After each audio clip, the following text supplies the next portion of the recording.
The world is full of wonders. Magic is hidden in small moments. And monsters could be hiding just out of sight. But if you're looking to find them, adventure is waiting to happen. You never know who you'll meet along the way. We are the Storyteller Squad.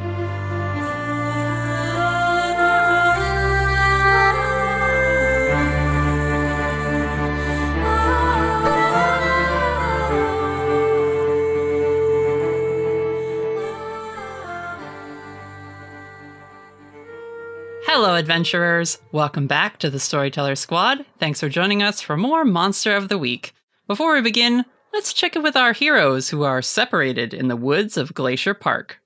There is an iconic ding sound that every gamer knows. And when you hear it, you can visualize an exclamation mark appearing over something's head. Have you ever seen that happen in real life? Well, it's happening right now. I'm Hugo Rashad. Yeah, sounds about right. All right, Hugo, here's the plan. I'm going to get its attention and run that way, while you walk to the nearest funeral home and pick out a nice coffin for me. I'm Agent Whittaker. while I'm really glad that we found my brother safe and sound, I don't know how to feel about not being the only token magic kid in the family. Do my other siblings know magic? I'm Raven Eugenia. Whoo! Don't tell Jay or Lark that I am Lord Damien Angelo Edgecrest. Can't we just make friends with all of the monsters we fight? Because honestly, that would be so much cooler. I'm Felicity Starnbrook. So, Raven has a sibling who is queer and dating a thousands of years old entity. Good to know. Wow. I'm Aiden Brightwood. Let's have an adventure. Last time, our adventurers were sent to Glacier National Park thanks to a tip from Prithee Devon, your contact within the Eastie Agency, of which you are still technically fleeing. When you arrived, you discovered that the missing persons case that Prithee had sent you there to investigate under the guise of hunting down Damien was in fact Raven's brother Lark, who works there, and his partner Jay. You met Morton Mulhauser, the park ranger captain, and his wife Darla, a friendly receptionist and chainsaw artist. They had become worried about Lark and Jay after the two of them went off into the park's grounds to investigate what was causing lots of trees to come down, seemingly without any windstorms or other weather phenomena to justify it. There was a worry that whatever is causing it may have gotten them into trouble, or that just because of the danger of trees coming down, that the two of them might have become trapped or stranded or unable to make it back without assistance. And so, after some tense conversations about what to do should you find them in trouble, you set out in the morning with Morton to try and find the missing park ranger Lark. You split up to try and cover more ground. Whittaker, Hugo, and Morton investigated a series of fallen deadwoods.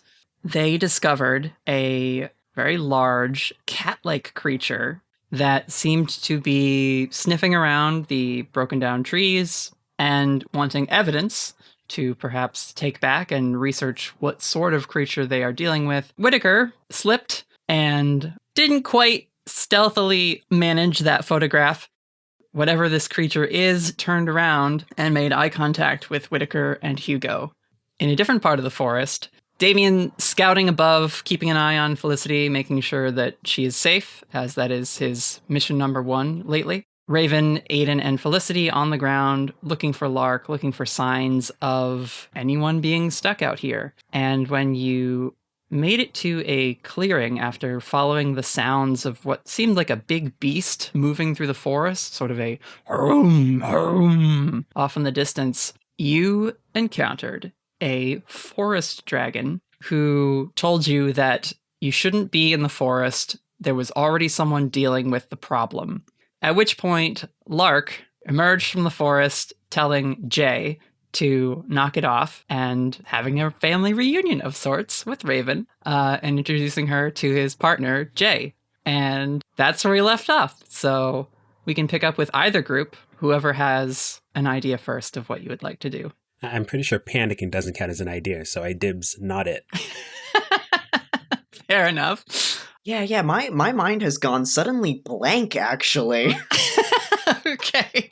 We'll give Whittaker and Hugo a moment to strategize. Yeah, Raven, your brother's here. Jay, who was in dragon form when he first met you, has now transformed into a human disguise. As we said, he's sort of a slender, handsome young man with brown hair, but a streak of green through it, and sort of a very upturned expression, very sort of looking down on these humans who are not the chosen one. That is Lark. Remind me, he did refer to Lark as a chosen one, like in front of them? Yep. I'm trying to figure out if that's something Raven would bring up immediately. There's plenty to bring up immediately. Yeah, that's true. I feel this is a case where there's no shortage of things you could potentially bring up with your brother who you haven't seen in how long? Maybe 6 months since the last family holiday or whatever? Yeah, at least. When we left off, she like ran up and hugged him, so she's definitely still kind of hugging him, like holding onto his arm, like he's real, he's here, this is him, like he's alive. Still checking him over for injuries. She's still convinced that he's been lost in the woods and terribly injured. His ranger uniform, I think I described it before, but it is dirty and has like rips and tears in it, and he's got a few scratches, but nothing that would indicate major trauma or bodily harm. Mm-hmm. Yeah, she's still like looking him over. I feel like she's kind of speechless at the moment. She's just looking at Jay and looking back at Lark and looking over Lark and making sure he's okay. And then looking back at Jay and like wanting to ask, but not wanting to pry. Mm-hmm. And like, she's struggling to process all this. Okay. I'll say Jay strides over to the two of you and he says, Lark, this is a relative of yours?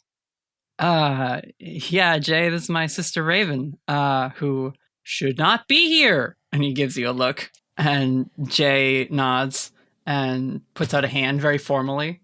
Raven will shake it. It's nice to meet you. It is equally a pleasure to meet the sibling of my beloved Lark.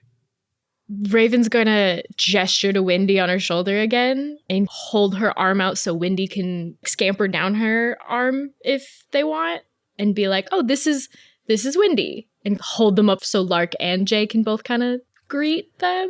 Windy doesn't. Okay. Well, she's gonna offer Windy's kind of like on your shoulder doing like the peekaboo, look up, duck down, look up, duck down, because this is a dragon spirit and Windy is a rabbit. Raven's just trying to break the tension of like magic-y thing. I'm not just like a normie. Like, hey, don't worry. I'm not gonna go tell anyone. Meet my spirit friends. She'll just comfort Windy if they're hiding. Sure. Lark says to you, so, all right, you're a little magic too. That's cool. When did that start? A few months ago, maybe. Do you know Granny Jones in the mall? Oh, yeah. Miss Laney. I remember that shop. Yeah. Yeah. She's helped me out a bit. She's kind of one of the reasons I figured out I could do magic. Huh. That's, Makes sense, doesn't it? Once you know her. Yeah, no, that's not strange to me at all now that I think about it. Huh. Yeah. There's that girl that works there, right? Yes. My girlfriend! He raises an eyebrow. Hi, I'm Lark. Hi, I'm Felicity. Says hello. Aiden just very quickly is like, I'm Aiden. Nice to meet you. He's like, good to meet you guys. Yeah, I feel like I saw one time she was like, had some things going on. Yeah, that sounds like her. Yeah. So just recently, huh? Because I've like, since I was like 5, I've been seeing stuff. Yeah. Same here, I think. Oh, really? Yeah, I didn't really realize until recently that that's what it was. Wow. I really wish I had said something. Yeah, me too. I seem to have a habit of doing that. She'll give him a look, just like, and kind of glance over at Jay and back at him. Yeah. I guess I figured no one would believe me, and Mom always said I had an overactive imagination, so I kind of chalked it up to that a little bit at first, but then just started seeing things more and more, and when I got out here, And he kind of like flushes a little bit and like gestures at Jay standing next to him. Is that why you came out here? Is that why you took the job? Well, not. Or was it just a bonus? Yeah, kind of that. I've always loved being outdoors and the woods and stuff. And I did like the things I saw when I went hiking and camping with the family and stuff. So I figured if it was out here, maybe I should do something about it and get a job where I could have more than a weekend to look into it, you know? That makes a lot of sense. Have you two, and she'll look at Jay again, have you guys heard of the Eastie Agency at all? No, what's that? They're based in Portland. They're who I kind of work for. It's why we're here. They know about all this kind of stuff, and they try to, you know, like keep people safe if something's getting too dangerous. There's getting like civilians involved. So whoa, that's why we got sent out here, to check out why people were disappearing in the woods. And we didn't realize until we got here that you were one of those people that disappeared into the woods. Thank you, by the way. And she'll kind of smack him lightly in the arm. I thought you were dead for the last 12 hours. We were headed back. My radio broke. And you hear off in the distance that sound again. And he's like, oh, God. Speaking of what's in the woods, there's an aggro pelter. I don't know if you've heard of what that is. Raven starts furiously Googling it if there's any phone service. Yeah. There probably isn't. It's not loading. She's just like typing it into her phone. Probably not. You guys are out in the middle of nowhere, so your phones are kind of dead. Ah, dang it. That's why they gave you walkie-talkies, remember? But wait, so we thought that noise was him. There's something else out here? You see Jay sniffs at that. He's like, I would never make such an indignified, atrocious noise. What are you talking about, sister of Lark? I'm so sorry. Lark just pats Jay's shoulder. He's like, she doesn't know, man. She's getting used to this. An agropelter, it's like a big sort of monkey type thing, but it throws logs and dead sticks and stuff around, and it's pissed at something. You've seen all the trees getting knocked over, right? Yeah. Yeah, that's not the agropelter. The agropelter is mad about that, so we're trying to catch up with him, catch him, and like talk to him, figure out what the heck is going on. Wait, so there's something knocking down trees. Yeah. And some other creature is mad at whatever that is. Yep. And you guys are chasing the creature that's mad at the first, and we don't know what the first one is? Haven't seen that one yet. We think it operates at night, and it's a lot harder to get around here at night and feel safe. Oh, we might have some things that can help with that. I may be able to help. Yeah? We have another group. We kind of split up. We should probably let them know what's going on. We haven't checked in a bit, and I don't like the sound of whatever that was out there. Yeah. Also, you two, I assume you're also some flavor of magic. Are you working for this agency my sister's working for too? Oh yeah, everyone with me knows we're cool. Okay. Most of us can do some kind of magic, and she'll kind of gesture to Felicity, hoping that Ghosty or Tom will be around. I'll pop out Ghosty and Tom. Yeah, they They're peer not out of the afraid. curls of her hair. Aiden lets her eyes flash amber for a second. Lark nods. It's like, all right, cool. You have a radio. I should talk to Morton, let him know I'm okay. Yeah, she'll immediately just hand the radio over. Morton, are you there? It's Lark. And Whittaker and Hugo, on your clips on the side, you have someone's voice coming through the radio, calling to Morton. Doomed us all. At which point, the creature you are facing off against, its ears perk up even more than they were before, and it just starts to leap from log to log. Not in like a I'm gonna charge way, but like a I'm interested in what this is kind of way. So, when dealing with a predatory animal in the wild, it's always a fun game of riding the line between I'm not prey, but I'm not an opposing predator either. Our first plan, Hugo and I, was just to stay real fucking still. Real still. Yeah. Stiller than still. Like, we know it sees us, but, like, we're not afraid, but we're also not trying to get in your space, kind of thing. That's plan number 1, and we're gonna stick to that until it approaches a speed quicker than 15 miles per hour, in which case we'll enter plan B. Okay. Plan C. Plan A, we had to trash.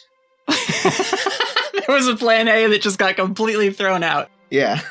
All right. So the creature is on one of these fallen tree trunks that it seemingly has knocked over, and it slinks down and disappears behind one of them, and you lose sight of it for a little bit. Oh, for fuck's sake. Well, that's not good. If you listen really closely, you can kind of hear the heavy breathing of it, because it is a predator moving stealthily. You want to start slowly retreating? Tactically? Yeah.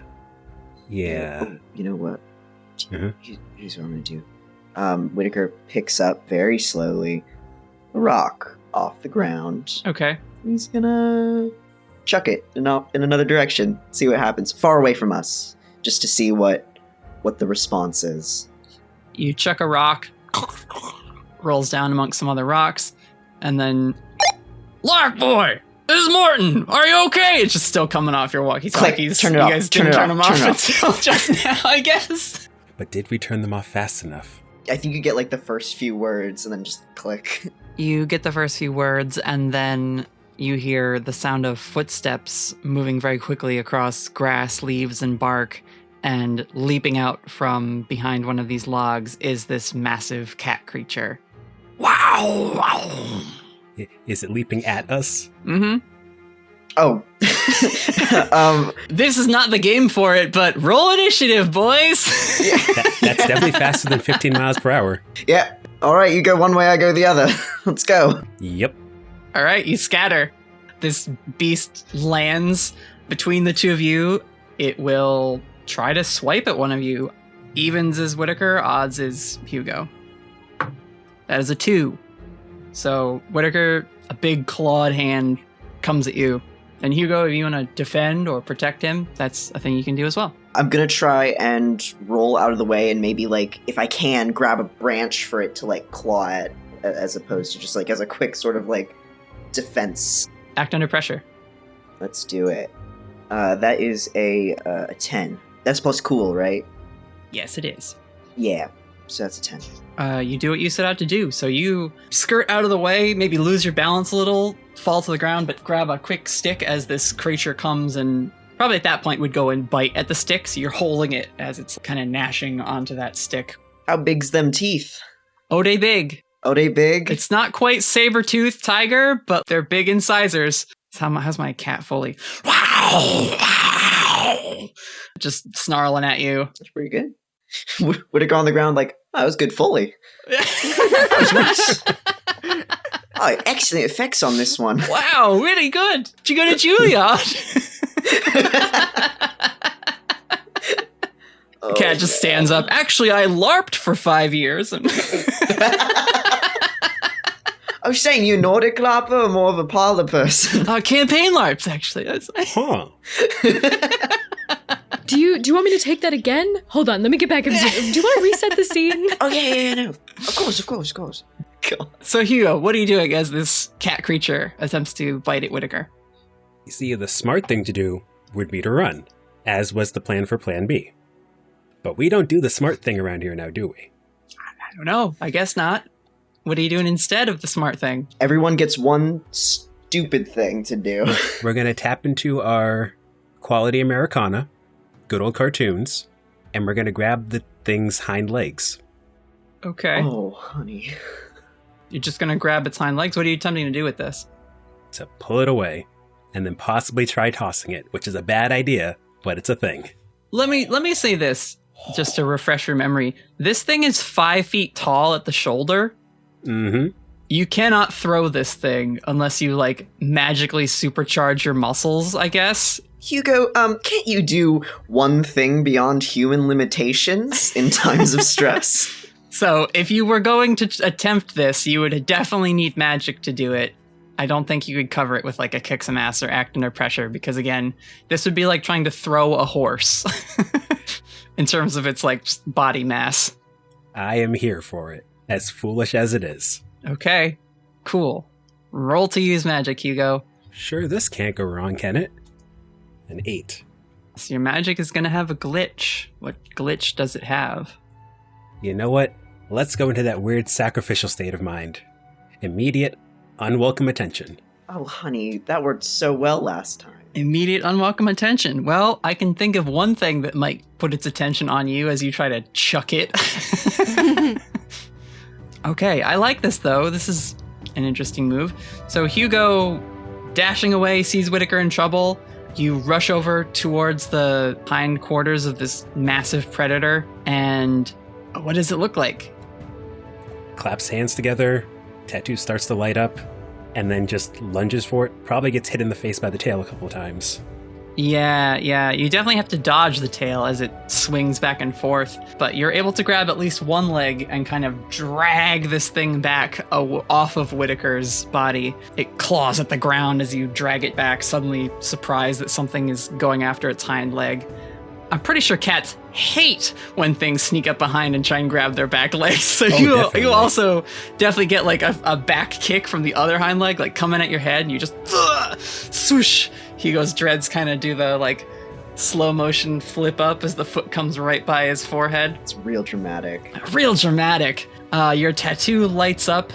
Actually, a band on the arm of yours that doesn't have a tattoo, Hugo, suddenly ignites. It's just a single, simple band, but it is some of that tattoo glow that starts to come off your other hand as you and the lightning crackling off your tattoo fills your muscles with this surge of inhuman strength, and you swing this big cat predator off of you and Whittaker. It very quickly recovers, does like a weird cat twist in the air and lands on its feet, and then just snarls at you now, ready to change its target and go after you next. I'm bad at math. That's perfectly fine. Yep. Hugo, I told you to fucking run. I did run, and I'm gonna run again. Bye. All right. Are you attempting to flee, Hugo? Well, I'm gonna help Whittaker get up first, and then, yeah. Definitely to flee in this situation, I think, is act under pressure. So if that's your move, go ahead and roll. Oh boy. Okay. Ugh, and that's a 9. So, not the best of things. I mean, I could help out by just giving it a nice swipe with my branch to distract it just a little more. Can I? Or Felicity might be able to do something, apparently. Well, hang on, Felicity. I know you have a thing that can let you, like, show up to be helpful, but I want to finish a couple rounds with the guys. So you want to help out Whittaker to help Hugo flee? Yeah. All right, go ahead and roll that before I resolve how Hugo's running goes, because if you push him to a success, then he won't get a hard choice or a worse outcome. It's a 14, and I do have that as an advanced option. Let me pull up what I can do as an advanced thing for help out. Your help lets them act as if they just rolled a 12. Oh, beautiful. Get out of there, Hugo. Hugo, you don't have act under pressure marked as an advanced move, I don't think, right? Nope. Okay. Regrettably. If you had rolled a 12, you would be able to do what you set out to do, which is get away from this monster. So, what does your help look like, Whittaker?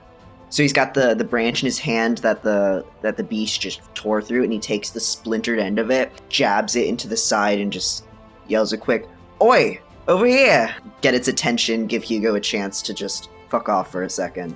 Okay, so you guys are basically using your teamwork to make this thing unable to settle on which of you it's going to try and take down. However, Whittaker, if you help Hugo get away in that way, you're the last target, so we'll have to resolve what happens there. It's okay, I got 2 armor, it's fine. That's fine. Hugo, you take off and dash off through the woods. Your athleticism allows you to leap over logs or under hanging branches very quickly, and you manage to create some distance between you and the creature. You could get caught up to Morton, who stayed back a little bit because the terrain was pretty rough, and he's not like completely out of shape, but he's an older guy, and he was like, "Please be my guest. Go look at some dead trees. I've seen hundreds of them lately." And so let's end this scene with Whittaker. You stick this thing in its like crevice between like a predator's, I think it's their hip, or maybe it's the knee, but you get them in that like little crevice on their lower abdomen, and it doesn't seem to draw blood, but it's like, you know, it's annoying. You get poked with a big sharp stick.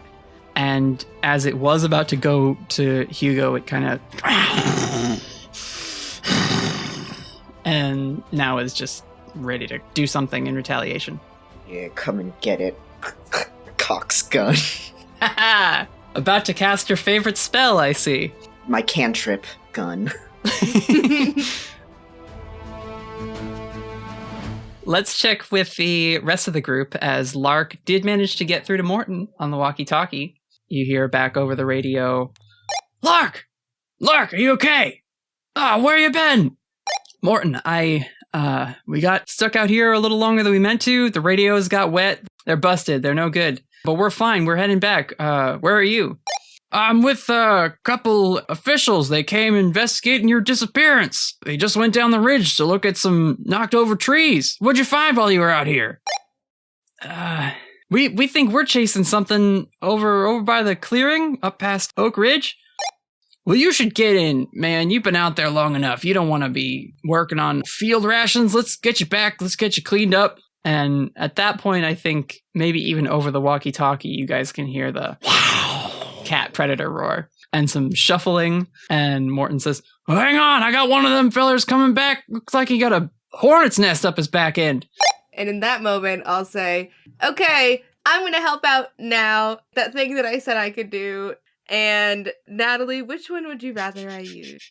Hunches, which is the when something bad is happening, or tune in, where I can tell where a creature is right now. Well, you know where a creature is right now. Seems like something is back with Hugo and Whittaker and Morton. So I'm going to do the when something bad is happening, I can get there just in time. Okay. I got a 9. So that means you get there late in time to intervene, but not to prevent it altogether. Mm-hmm. Sorry, Whittaker. That seems to make sense, considering this isn't really a hunch. This is just, he's in trouble, so you're going to go try and help him. Damien, I just want to check in with you really quick, because you have been a bird this whole time. What is he up to? Having seen the dragon, seen it turned into a person, clearly no danger here, but...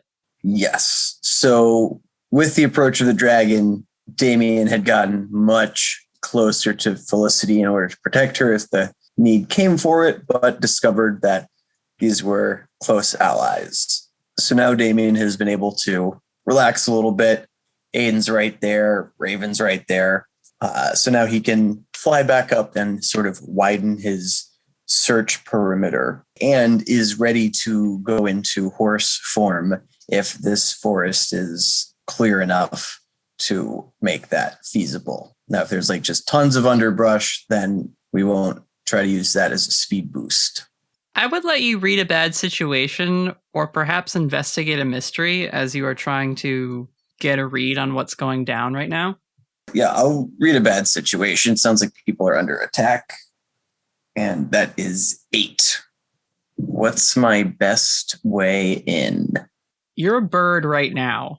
So getting to Whittaker and Hugo for you is very easy if you stay a bird. If you were to turn into a horse, that would actually probably be a bad idea because you're in a forest and it's not like there are easy trails. You guys are going very much off the normal hiking paths. So a horse would have not a great time trying to move quickly through this overgrown and tree-riddled area of the park. Maybe once you got on a trail, you could get to them, but you don't know if they're on a trail or near one. Or in that case, we'll do a fast bird of prey, such as the peregrine falcon, and go real fast. I feel like you're about to drop 10 cool facts about the peregrine falcon. In our series on Glacier Park, anytime Damien transforms into an animal, we will... Oh, can you please? A bonus episode. Crap Brothers, get at us. I wish I had facts. I mean, I can tell you, falcons are fast, no matter what. Although, peregrine falcons are fastest when they are literally just dive bombing. So, that might not get you distance, but once you get there, you could certainly rocket in like a little bird bullet. So, Damien, you just take off as a falcon to try and meet back up with Whittaker. The rest of you, however, Felicity, your hunch tells you, something bad's happening. We should get back there. At least I know exactly where to go. Because we did split up, so that's nice. That's true. So what are you guys doing? I'm going to let Ghosty and Tom take the lead. In my head, the way that, my hunches work is that Ghosty and Tom are just whoop, this way! And they weave me through the path to get to whatever it is I'm trying to. Sure. I think that's fun. They helped get you to Lark and Jay in the first place. Exactly. Yeah. So, yeah, they just take off again. We gotta go, because when they do this, something bad is gonna happen. This way. I'm not even gonna wait up for them. I'm just gonna start taking off after Ghosty and Tom and hope they're following behind me. Raven, what's your move here? Raven's gonna look to Aiden. Let's go. Ghosty and Tom let us here. I trust them. I could get to Whittaker right now. I think you should do that. All right, keep an eye on Felicity for me. I will. And Raven will take off to catch up to Felicity now that Aiden's not with her. All right, Aiden looks over at Jay and Lark and says, "It was great to meet you. I'd love to talk more later." Angel wings and just vanishes. What are their reactions to that? Can we know, like, camera pan, like... Raven will turn around long enough to see what they do. I just want to know. I think, let's see. Lark just is kind of like, okay, yeah, magical friends. Jay? And Jay nods and says, "Perhaps we will get down to who is actually responsible for the damage to the forest. And protect Morton."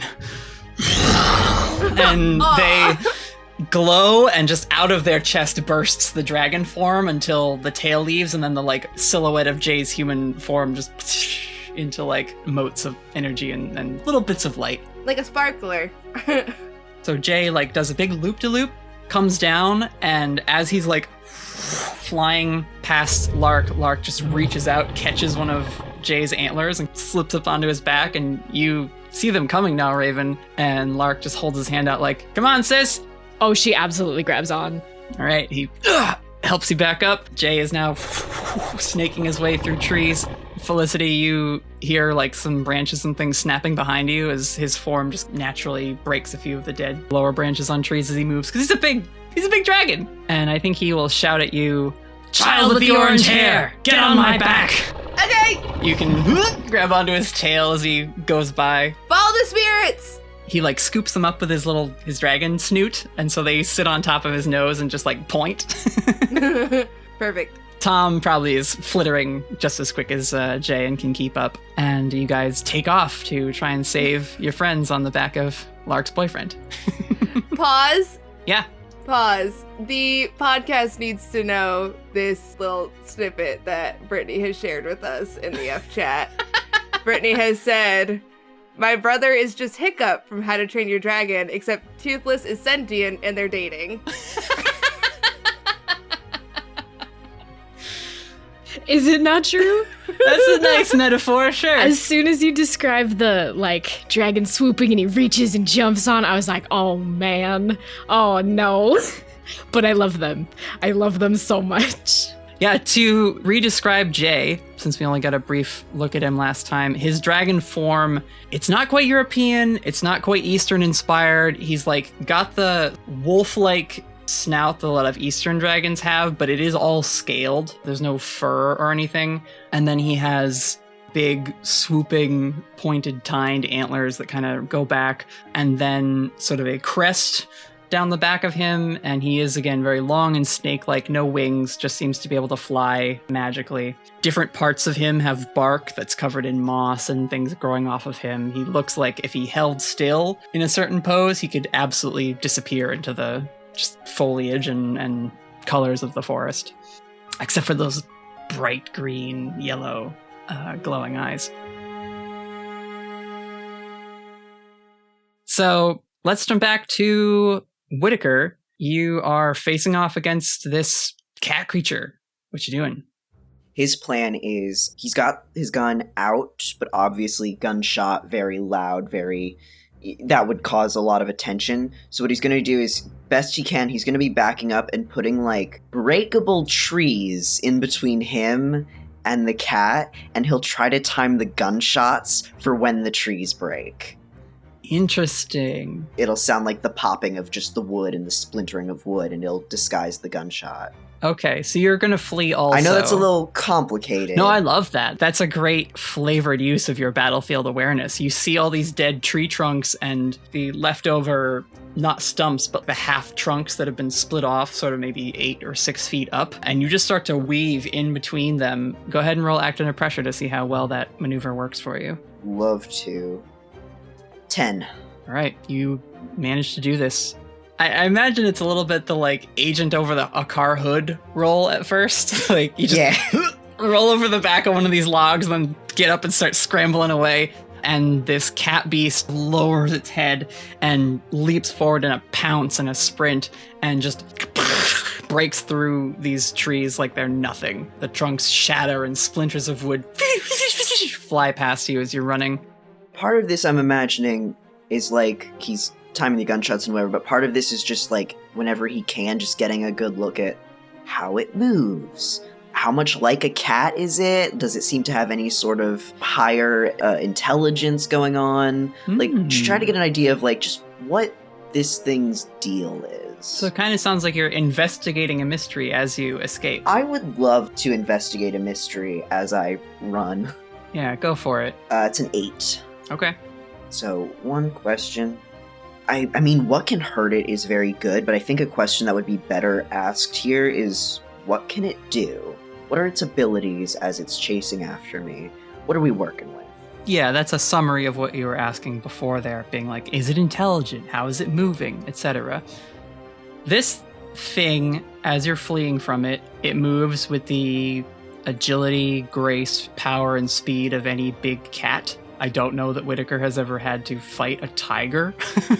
Although you did see Damien turn into one, and then Raven had the mountain lion card that she summoned pretty recently. So it's moving similar to those two big cats. Non-intelligent is not quite the right thing because it is tracking you. It's not like it's just going to like look away and get distracted and then you're not there. But it is just barreling through these obstacles with its seemingly ability to just shatter through tree trunks. So there's either a lot of physical force behind that or something magical about this creature that allows it to cause that type of destruction. And again, it just seems intent on hunting you and chasing you down. Yeah, and it doesn't seem like as we move through the forest, it doesn't seem like it's defending a territory or anything like that. It seems more like something to eat. I'm going to eat it. Fair enough. So I'm going to say it smashes through a tree and some of the shards of wood are whizzing by you. They've all been missing you, thankfully, but this one catches in the side of your uniform and then like pins you to a tree. One of the fallen logs in this destroyed bit of the forest, you just get like stuck to it as the large cat bounds up over the ridge. There is a golden flash. Your good friend Aiden arrives. She has enough time to look at you, whip her head around, see this thing coming, and she just puts a hand on your chest, and I'm going to roll to see if she can teleport both of you away from there. Bless. Plus weird. That gives her an 11. So she manages it and gets to go where she wanted to, which is... She doesn't have a lot of time to think. I think she's just up in the air and has you by, like, the front of your shirt. Jesus Christ. Wings out, just flying. What is that thing? I don't know. Big cat. What the fuck? She will quickly soar down, get you guys both landed and away from this thing. Oh God, trade one heart attack for another. Everybody's coming. We heard you guys were in trouble. I had it handled. She points the massive hole now in your torn East Agency suit. It's fine. Phoebe can fix it. Well, anyway. But no, people should not be coming. That thing is ready to kill. Like, get people away from that area. Yeah, we should keep running. Where's Hugo? She just, like, takes off, starts scrambling over some of the fallen logs. He ran back to Morton, I think. Back on the trail. Come on. She's, like, helping Yeah, you, no, he's going. They're running. Okay. You guys take off. Let's just have you roll Act Under Pressure to see how you guys, if you can manage to escape without further complications. It's another 10. Nice. All right, Dice Parser. It's a good thing Whittaker's so cool. Yeah. But you continue to scramble away. You hear maybe a few more of these trunks shatter as it roots around, trying to maybe see, like, it seems to be tied up looking for you back where you teleported away from. So you are able to join your team back with Morton and Hugo on the edge of this trail and the area of the woods that had been destroyed in a swath down the hill. Hugo, what have you told Morton as you came racing back? So he's going to run up to him, catches his breath, and asks, I don't recall seeing anything in the bushes about there being mountain lions here. Morton says, well, we haven't seen him for years, but that doesn't mean that one might not have made its territory. Did you guys run into a cougar down there? Big cat. Big cat. Well, what about your friend? Where is he? We kind of decided to run in opposite directions. Okay, all right. Well, we'll just have to be ready. Hope your friend got away. He seemed pretty capable. Of all the words I would use to describe him, that's probably one of the most accurate. Felicity and that group who are still riding on Jay, you are all approaching this clearing where they are standing on the trail. What do you guys do as you get close enough to see Hugo and Morton standing there? Should we land? So you're just leaving it up to Lark and Jay, basically. Yeah, I think so. All right. Do we see Whittaker? Whittaker's not there yet, right? You don't see Whittaker or Aiden yet, no. And you don't see Damien either. But we haven't seen Damien, right? You kind of lost Damien, or lost sight of Damien back when you started this whole search. Did we know that he was a bird, or like know that he was flying around as some kind of animal? I think you probably saw him turn into a bird originally, but then haven't seen him since. So he's not like priority if we can't see him because he's probably around. Are we still on the back of Jay, or did he? Well, I was going to see if you guys brought it up, but Lark certainly would. As you're approaching, he will lean down, pat Jay's big scaly ear, and he's like, all right, come on. Jay turns into his human form. The golden shape appears, and the dragon just flies into it. So as it flies into it, all of you are sort of bumped off, like as if you were on one of those moving walkways at a train stop or an airport. The golden light fades, and Jay is standing there and jogs ahead to meet up with Morton. Lark gives a wave. Morton, hey, we found you! And, he turns around. There's greetings. They're very happy to see each other. Morton is absolutely relieved that Lark and Jay are safe, but he quickly fills them in. We got a big cat situation, sounds like, and we're down one. Looks like you are too? What happened to that other lady with the short brown hair? She went to go find the other missing one. He, seems puzzled about that. He's like, well, we didn't see her come by. We just want to make sure we get everybody out of the forest alive today. But now we have 2 more missing people. Yeah, I know. I don't like that the math keeps working out that way. We gotta make sort of a slow retreat and hope that they can find us wherever they're at. I don't want to risk y'all some mountain lion out there. I don't know. This doesn't feel right to me. I feel like I'm gonna look for them. Raven's gonna look at Hugo and be like, which way did they go? Do you know?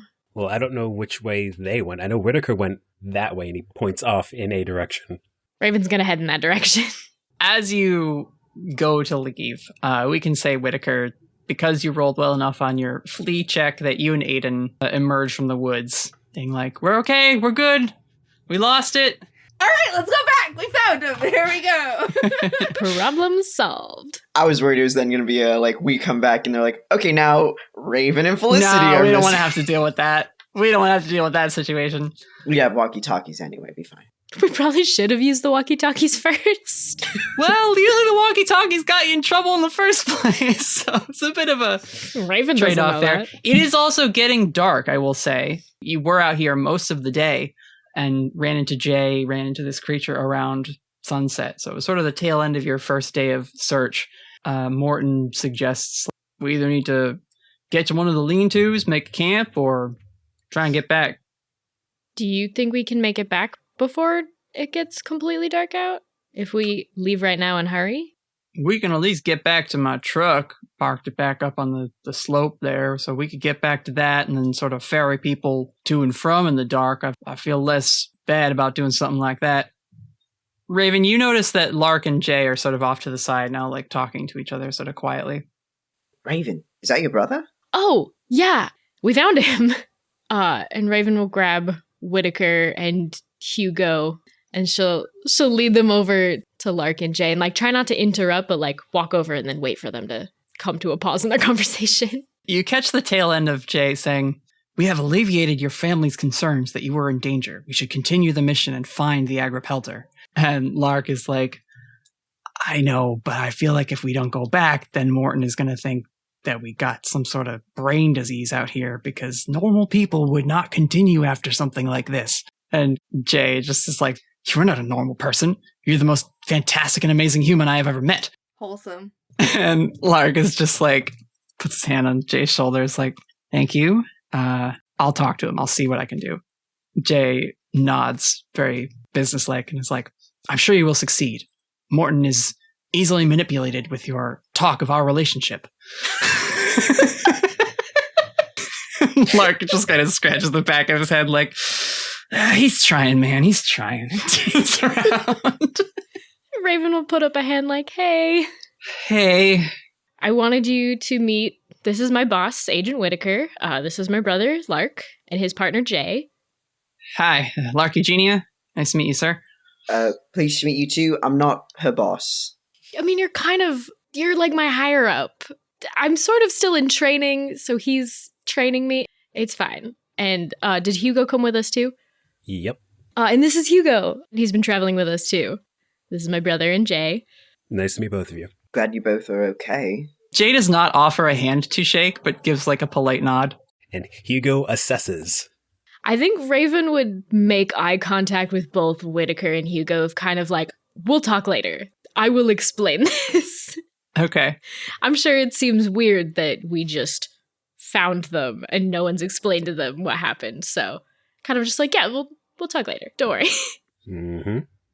Lark will also pick up on the like, we'll catch up later vibe and says, "I'm going to go talk to Morton. We aren't done out here." And he'll go and talk to his boss. I guess I will have to roll a manipulate check to see if he can convince Morton that like they want to pursue. Let's go, chosen one. Just say it's a gay thing. You know how us gays are. We like the woods. Lark rolled a 4 on the dice. What would his charm be? I admit I didn't actually like fully stat him. He's a Eugenia. It's probably fine. It's probably fine, right? Like very average. We're not a charming bunch. I disagree, Miss Raven. I like the idea that he rolls really badly on this, and so he does say that they need to stay in the woods and do gay things, and it just makes Morton uncomfortable, but then he still tells them that they need to come back. If he rolled high enough, then it would be like, oh, sure, yeah, no problem. Go ahead, you can do that. They can just lie and say, okay, "Oh, we are going to head back. We're just going to take the other path." I'm just checking the chosen's like ratings and seeing like what the charm options are. There are a couple that have like bonuses to charm, so we'll figure out what Lark's actual stats are. I didn't realize he was actually a chosen. I probably should have figured that out, considering that's a character type. I was just like, wow, that's like a weird thing for his boyfriend to call him. Like, I wonder what that means. It's a term of endearment. It's a gay thing. Oh, it's just a gay thing. You're the chosen one. I mean, it's cute. We'll say Lark is not a level 1 adventurer, and he certainly has to manipulate way more people than any of you, so he's put maybe an advancement or 2 into charm. That still only gets him a 6, if he had +2, we'll say, right? So I will let Jay come over and help him out. See if he can work that in. But essentially, Lark, when he comes up to Morton, is saying like, "So, Morton, I know we just had the big cat thing out there, but look, I've still got my bear spray. I think we'll be fine. Especially if we get to a lean-to, get a fire going. They're not likely to come by and bother us. Jay and I, we've been out here looking for the problem, obviously, but we've also been going through some stuff, and we've been using this as time to like talk things out, get, you know, that sort of stuff taken care of at the same time." And of course, Morton is just like, well, I mean, of course, yeah. Imagine you guys have disagreements. You gotta communicate. That's important for folks in a relationship, for sure. Yeah. So, I mean, what do you? And we'll see how Jay is able to assist. That's an 8 on the dice. I don't care what Jay's stats are. He comes over and puts an arm on Lark's shoulder, kisses him on the cheek, and says, Morton, it would mean a lot if we could have more time alone in the woods, and like raises an eyebrow. Oh, thank you. And Morton is just like, all right, I understand. Listen, are you going to keep your sister and your friends around? Or what is this sort of... Lark is just like, we'll see about getting them some gear.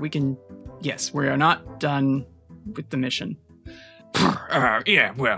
Right. Listen, I'll go back to the Jeep. I'll bring up some tents if you guys want to stay out here and not have to lose the distance you've traveled already. I'll be back in a bit.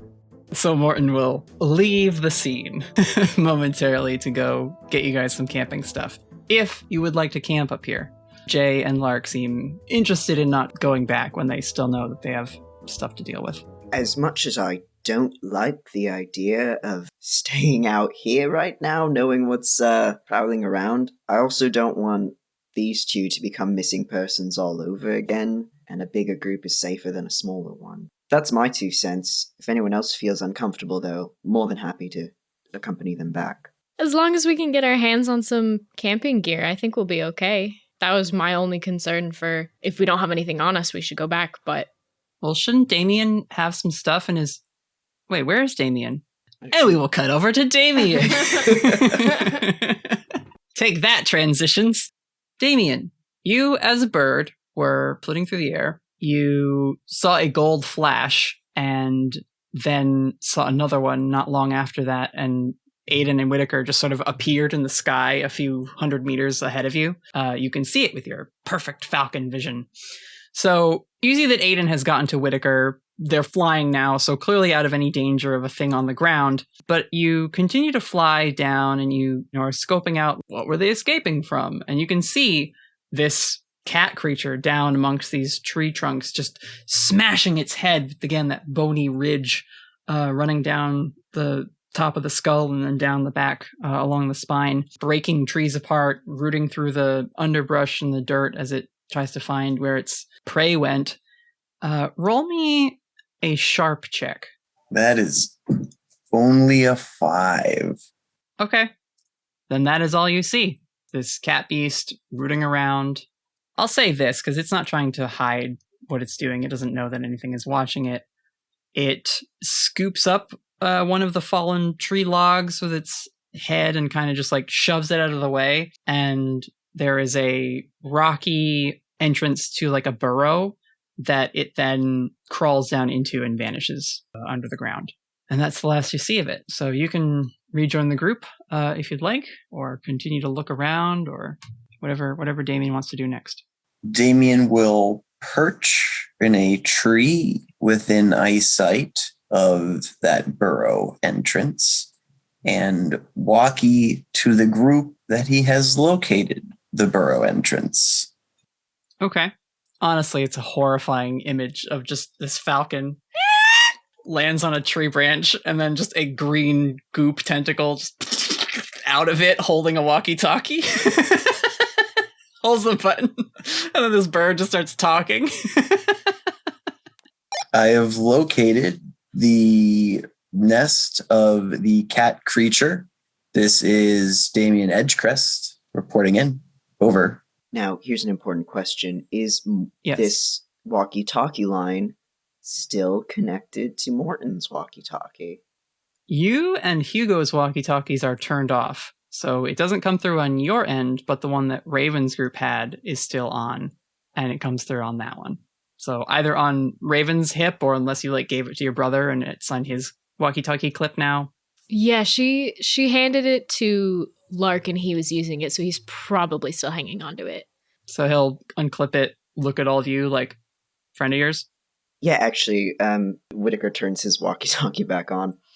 Thank you for the report, Agent Edgecrest. The cat creature, which we're pretty sure is just a standard mountain lion. Thank you for the information on that. If you could come back to us at some point and we can discuss this further, that would be great. And at this point, Hugo's going to lock eyes with him, and he's going to put his hand to his head, shake it slightly, Ixnay on the crest edge A, and then just go back to normal. Shit. It's fine. It's fine. It's a local walkie-talkie. You can't hack a walkie-talkie system. So those are your orders, Damien. You can rejoin the group if you'd like. Oh man, these woods are the worst with receiving messages from people. What a shame. It turns off his walkie-talkie. Well, we've got to go see if that's the aqua pelter thing, or if that's what we're hunting. Yeah, I guess you would know that that's the thing that is out there in the woods. Yeah, because he flew down close when he was concerned about the safety of the dragon. Yep. Although since you heard that, you would have heard Lark describe it as a ape-like creature, not a cat-like creature. Oh. In which case, this is either a random creature of the forest or the creature we are looking for. Potentially. Okay. In that case, Damien is going to get some spray paint out and just tag like you would if you were trailblazing the sides of trees to indicate, hey, the path is this way. He's going to tag a few in the area just to indicate, hey, this is where the creature is. So he'll do like a circle of orange, like a orange perimeter around it, giving it some space. So if someone's like, there's a circle of orange tags on the trees, maybe I should not go inside of that. Okay, cool. You are able to mark a way back to this burrow. For the purposes of getting the team all back together, you can certainly catch up and they wait for you. Morton comes back. He's got a few fold-out tents and other emergency camping supplies that he was able to have just stashed in his truck. Case of water, some snack foods, that kind of thing. He hands us off to Lark and Jay. Thank you. Let Darla know we're all right. Let the other rangers and folks on the team know. I'd like to get to the bottom of what's causing these trees coming down. Certainly is not a mountain lion. He shoots a look over at Raven and the rest of you. And Morton says, yeah, I guess maybe it's using the fallen trees to sort of hide itself and pounce out at small woodland critters, that kind of thing. So not surprising or completely unusual for it to show up like that, but can't imagine it likes having trees get knocked down. Might have been in one, They're pretty good climbers. Lark says, we'll spray the perimeter of our campsite up at the lean-to and make sure we have somebody watching. All right, Morton, we'll stay safe driving back. Absolutely, and you two out here again. And he looks over at you, Whittaker. Don't let my guys get lost again, you hear? Absolutely, sir. Wouldn't dream of it. All right. Well, good luck. See you tomorrow. Tomorrow the next day. Got the radios now. Can be more in touch. I will not let these get broken. Morton's like, best not. It's coming out of your pay. And Lark is just nods good-naturedly. It's like, of course. And Morton leaves. So you all can set up a campsite. Jay and Lark can direct you guys up to a small, again, they're like little just platforms with a slanted roof around a fire pit where you could lay sleeping bags, put up tents around, that kind of thing. Yay! Camping again! Oh god, let's hope this one goes a little smoother than the last one, huh? Well, this time we already know there are monsters around. How do you think it's going to go smoother, Whittaker? It's better than sleeping in the camper for another night. At least this one doesn't teleport. That we know. He actually does cast a quick look at Lark and Jay, like, so they're on the level? What's the deal here? Oh, yeah. Yeah, we're all cool. We can talk about... Jay, do the thing. Show him. If you don't mind. You don't have to. Jay just raises an eyebrow like, I'm sorry, do the thing? What are you talking about, red-haired one? I don't want to spoil it. He looks at Whittaker, looks at Hugo. Your friend is strange.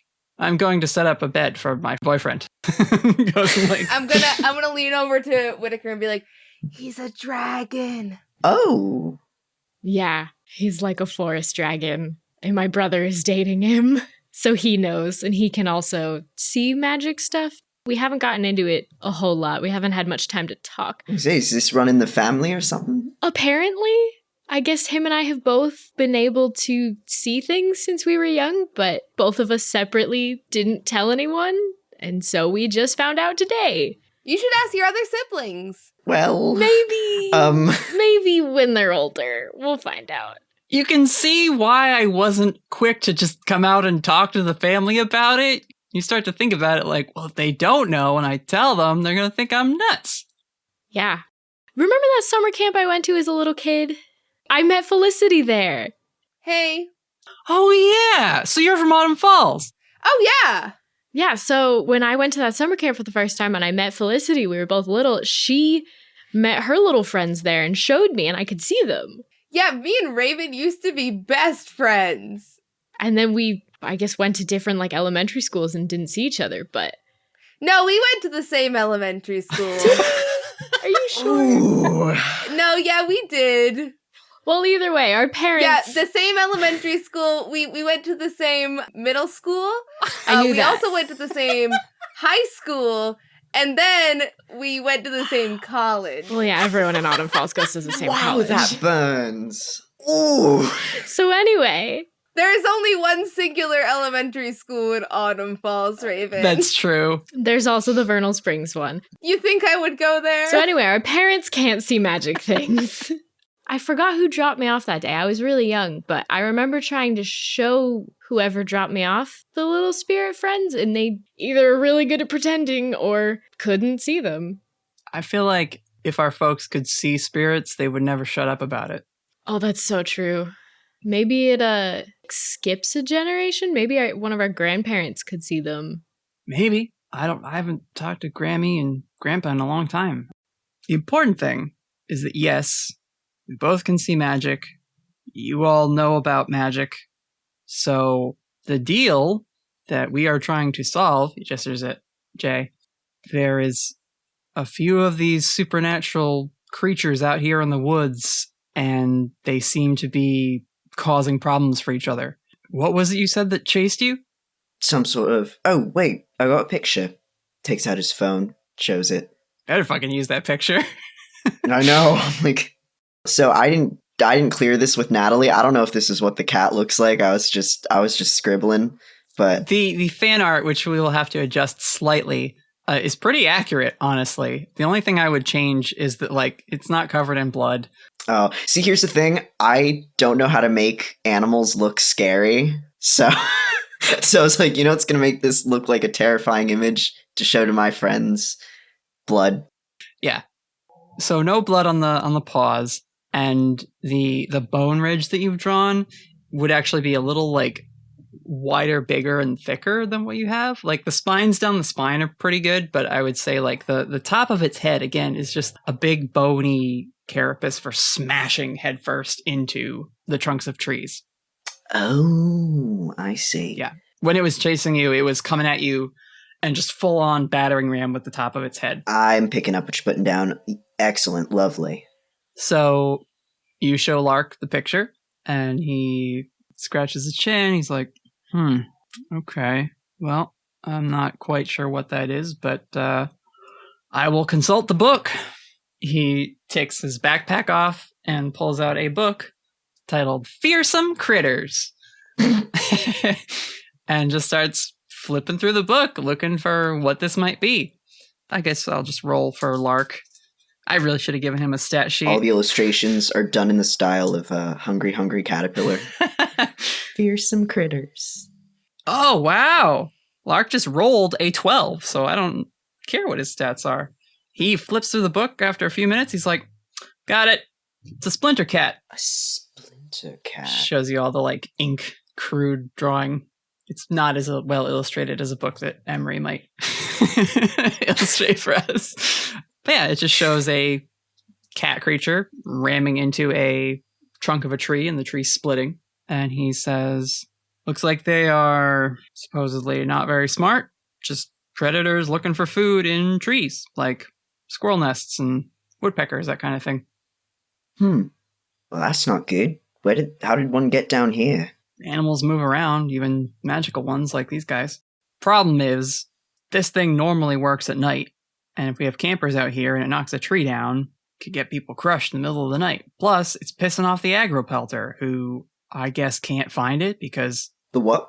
Oh, sorry. And he flips to the book again, shows you a picture of an aggro pelter, which again is this like bad drawing of it, but it is this sort of baboon face, massive hunched back, and these arms that seem impossibly long, like there aren't any bones in them. They're just made of like pure muscle. So they're a little tentacle-like, except that there are hands at the ends of them, just like monkey paws. And you see it sitting at the top of like a dead tree, just chucking a big stick at the ground. These guys live in hollow trees, so it's probably mad that all the trees are getting knocked over because that's where it makes its homes and whatever. So, we gotta get both of them to calm down or relocate the splinter cat, I guess. Oh, man. And he just sort of seems a little stumped. Stumped. Thank you, Brittany. Raven Eugenia, our best agent. Doing my best. Jay will come over and rub Lark's shoulders. He says, I'm sure you'll figure out a solution. You've always managed to solve the problems of the woods. So have you been doing supernatural work out here for a while then? Yeah, I mean, I got this job, it's like 3 years ago, Raven? You would know better than me, but that sounds about right. So yeah, about 3 years. Just on your own? Or, well, with Jay, obviously. Yeah, I met Jay first year I was out here, and been together a little bit. That's tough work. Wow. And no one else on the, no other rangers up here are sort of working with you at all? Well, none of the rangers are helping out. We do have another friend out here. Haven't heard from her in a bit. Is that someone who might be able to help us? Jay says, I think Tara stayed behind when we abandoned chase of the aggro pelter. It's likely she was tracking it for us. She is persistent like that. And is Tara also magic? I was gonna ask the same thing. Yeah, Tara, she's a small folk. Have you guys met those yet? Yeah, we know small folk. Oh, yeah. I have them living at my house. You have what living at your house? Oh, no! You know, small folk. Remember the Bogologs? Yeah, the Bogologs. They went to Felicity's. Remember, they didn't stay with... Because the Relum lived at Bethany's, and then the Bogologs came back, and there was like a war, and then there was like a rock troll, and we got the Bogologs to go live at Felicity's. I mean, he was there. Yeah. You all right, Hugo? Right. Yeah. I'm good. Oof. All right. Hugo? Yeah. It doesn't seem like, Hey, Raven, is he lying? Felicity, we gotta stop doing this. I don't like using Raven as a lie detector. It seems... It's not even like I don't... You're just so good. I'm just good at reading people. I'm not like I know. I'm aware. That's why I ask you. But is he? Does Raven know if Hugo's lying? I honestly don't know, actually, in that case. Is Hugo necessarily lying? I mean, he's confused, but he's not... If Hugo were to lie in this situation, the only thing I can think of might be to lie to be like, oh yeah, no, I remember. But that's up to you, Ade, if Hugo is like willing to come clean that he doesn't actually remember this adventure he apparently was part of. In that case, he totally says that he remembers, and he's totally lying. Okay. Raven's gonna try and change the subject. She's not about to out this right now. This feels like a squad conversation we should have, not with Lark and Jay. So that's getting filed away to talk about later. All right. So you change the subject. Or I suppose Lark could pipe up again and be like, yeah, so I had, Tara's been with me a long time. She used to live in my room. Wait, like at home? Yeah. We have small folk in our house? Oh, who doesn't these days? I don't think anymore. She said she lived alone. Oh, that's so sad. The ones at Bethany's house and the ones that live at Felicity, they're like a clan. They have a family. Huh. And she's never talked about why she's by herself? Not really. She seemed to prefer it that way. Okay. We've been friends, so she had me. I mean. Huh. Wow, she must be really good at staying hidden if I never saw her. Well, She kind of stuck to my room and the kitchen. And That's fair. Wow, I cannot believe there was a small folk living in our house this whole time. If I had seen her, that would have sparked the conversation between us about magic a lot sooner. That's why I think you should ask your siblings. They're young enough. Be like, do you guys have any, like, imaginary friends? I mean, they're like in middle school. They would probably laugh at me. yeah, let's not. If they want to tell us, they can come out and tell us when they're ready to do that. Aw, you sound like my parents. Oh, gross. Who was that was just talking? Aiden. I'll say, all right, Mom. As soon as the words left my mouth, I realized what I was actually like, oh.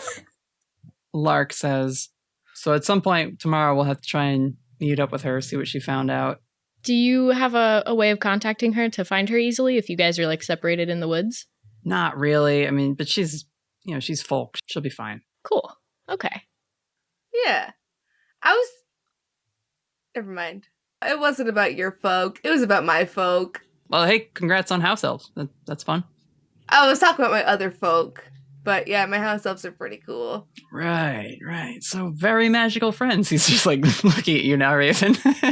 I want to test this out. I want to focus really hard. Hey, Mira, you want to come here?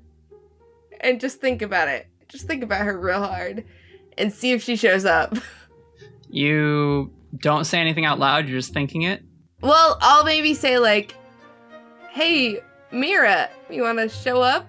Meet my friends? Aiden, as you're talking, is just like, Felicity, maybe we...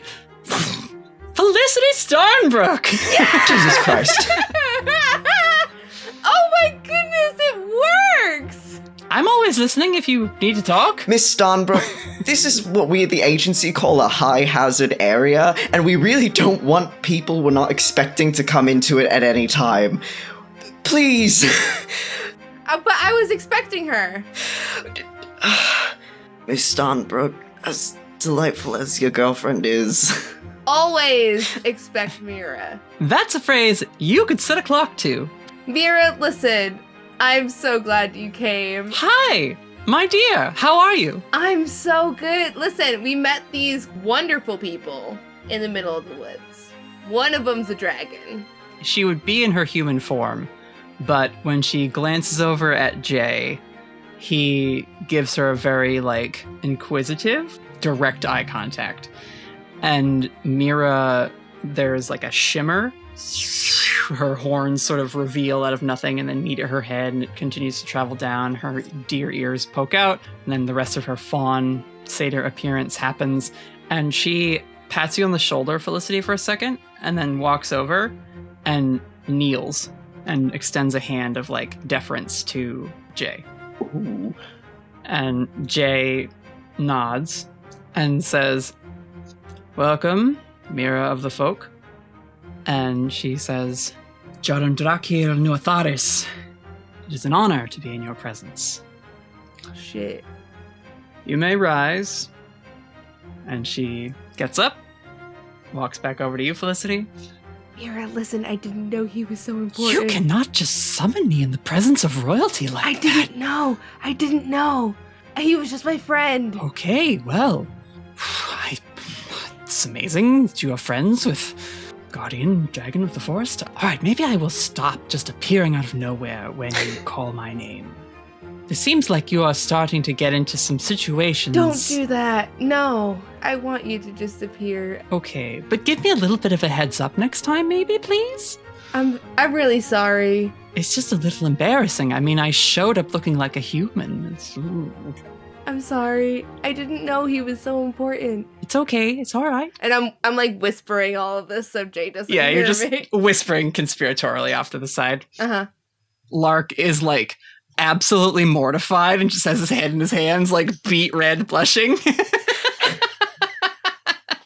I thought you were the greatest thing ever. I didn't even think for a second there may be someone that maybe higher up than you, because you're just the most important thing in the whole world to me, and you're number one and not anybody else. And I didn't think that you'd be flustered by someone else because you're so great. She just kisses your forehead. No, it's all right. It's okay. Listen, are you busy? No, not at all. Do you want to take a walk? You could continue to tell me how great I am. Yeah, let's do it. Guys, I'll be right back. Don't go far, please. Yeah, please. Yeah. We won't go far. Okay. Like within campsite, okay? Yeah, it'll be fine. Take a walkie-talkie with you. I'll take a walkie-talkie, just in case. Just in case. All right, you and Mira walk off. What are the rest of you doing or talking about with Jay and Lark? I'm sorry, you're royalty? Jay looks you up and down, Whittaker, and he says, I'm an ancient spirit. I hold status in the folk courts. I'm the sworn protector and guardian of the Chosen One. He looks down at Lark. Wow, right. Good to know. Raven's gonna scoot closer to Lark and just be like, so, Chosen One? He likes to call me that. I hate it. It's cute. No, What does it mean? Is it just like a folk kind of thing? Or is it like, do you got some kind of special powers? Like, she'll kind of elbow him a little bit, like, come on. Why don't you and I take a walk? All right. But like, literally over there. Just counterclockwise around the camp. We'll pass Felicity and Mira. Yep. We'll grab a walkie-talkie. Yeah, Jay is like, shall I educate your friends on the status and worldly honors that you hold as my protectorate? Oh, please do. Yes. Lark is just like, just go easy on him, Jay. So Jay will take a seat next to the fire and just start to regale you all on how magnificent he is and how long he has watched over the forests of this continent and, his many connections within the Fae courts. And it's a lot of long words with many, many syllables and more consonants than they deserve. And Whittaker keeps asking if there's any, fun political drama. How much like The Crown is it? Yeah. Roll a charm check for me, Whittaker, to see how well you get on with Jay. Oh, fuck. Oh, God, I'm gonna send Earth into, a third world war is what I'm gonna do. Yeah, it's a fucking 2. Oh, I can't even help out because I'm leaving the conversation. Do you want to use some luck? For this? Yes. I haven't used that much luck. Is it a serious yes? Is it a serious yes? Do you want to send Earth into World War III with the Fae? I don't want to send Earth into World War III. I use a luck. I'm using it. I'm marking it down. You get a 12. Whittaker, you have been waiting for someone to dish the goss with. And about the royal family, too. The royal courts of the Fae. You and Jay go into it. He tells you about the lineages of Titania and Oberon. He tells you about other kings and queens of the folk that you haven't heard of in modern or human literature before. Dukes and baronesses and lowly court advisors who rose through the rank. He has millennia of stories that he can tell you about a bunch of petty folk and their drama and bullshit. Oh my God. Whittaker tries to give him some British family court drama, which is okay. It's not quite as fantastical, but it's oh my God, yeah, and Princess Di, Sure. So because you used the luck and because I want this to come up at some point, it's not really important to this mystery. Put down on your sheet that you have a folk court connection. Oh, fuck yeah. And that you will get +1 ongoing for any dealings you may eventually have with the courts of the folk. Oh my God. As you just eat up all this delicious goss. Whittaker can just name drop the Guardian of the Forest. I'm like, oh yeah, we're besties. He told me that you were cheating on your husband with this other guy. Run that full name by me for Jay again. Sure, I can spell his full name. Yeah, or drop it in lore at some point, yeah. Yeah. Jaren Drakir Nuatharis. I can't spell that. I'll just copy and paste it, but it is JAREN DRAKIR, Jaren Drakir Nuatharis, NUATHARIS. Damn. And now you all know why Lark calls his boyfriend Jay. So, Your Eminence, question, you seem to have solved all these problems. What are we going to do about this cat creature? What are we allowed to do? Jay does not talk to you, Damien. I like that. He does not even flinch or seem to react as though you had said anything. Aiden catches this and make notes of it, but she doesn't say anything either. You're right. It's probably best to just let it run wild and we'll just enjoy campfire stories. No problem. And he's just talking to Whittaker, doesn't miss a beat, just talking over you. Doesn't pause in a sentence to let you finish anything. He just continues chatting. Whittaker thinks that's just excellent. He wishes he could ignore Damien in the same way. Yeah. Hugo, I just want to check in and see if there's anything you want to do here, or if you want to talk to anyone about your missing memory, pull Aiden aside or Damien aside or something. Or you also definitely notice that Jay ignores Damien completely. For most of this, Hugo is just looking at Jay with a very untrusted look. Okay. A little suspicious? Yep. All right. Do you want to read a bad situation? Yeah, why not? Surely there's nothing bad about this. Surely. And it is a 7. A 7. That's one question. What's the best way to protect the victims? Jay does not seem malicious. Certainly you can be suspicious of him, but he's made no aggressive or threatening gestures towards anyone in your group. And while he is ignoring Damien, he doesn't seem like he is going to attack him, or that his body language suggests he's ready to execute Damien should he step out of line or slight him in some way.